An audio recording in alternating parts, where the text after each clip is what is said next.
Imphal is the Aingi Wangmada Lam Khopchinlibasing Amata Khaktana Eviction Chathagani DC Nivedita. Imphal is district Aini Yadav Mong the Lam Khopchinduna Yum Amasung Dukasing Sajiliba Punamak Amata Khaktana Taktokane Eviction Chataribasi DC Nungaina Bonate Saka Torange Taboxing Pakarpada Lam Laitrabadi Karamana Pakaka Yagadribono Haina Imphal is district DC Dr. Nivedita Nangase Hangang Haina Sing Eco Park Mahiro Singna Ek Pair Ma Kenam Hypertim Masigi Makada Urchara Sing Tabagi Torunga Mailina Fongdokre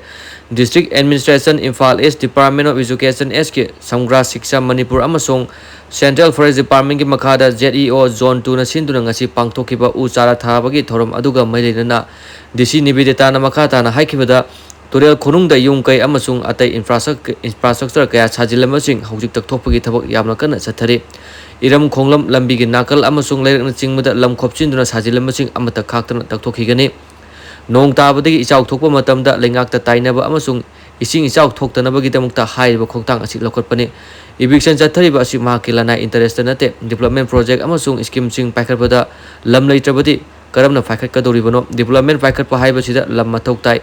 Maramaduna Miam Stalanda Lam Khopchinlibasing Yung Kai Sajanbagi Tabak Tobigano Tachena Lam Laitaba Amadi Survey Yahuda Basing Oregana Formal in Application Tabu Patapi Nabahonagi Haina Fongdoke Amoromda Irang Maram Orega Imphal Eski Oina Tonga Tongara from the Lanjina Duna Laribasing in Matanga Haikibata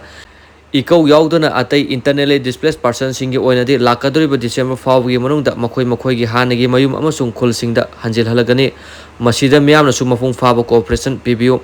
Margasida Tobal Atopom Kuno Senior Citizen Welfare Association Ge Sang Yauna Club Amasung Office Kya Hana Information Amata Piram Dana Eviction Sataki Haina Pen the Wafong Kya Fongdor Clay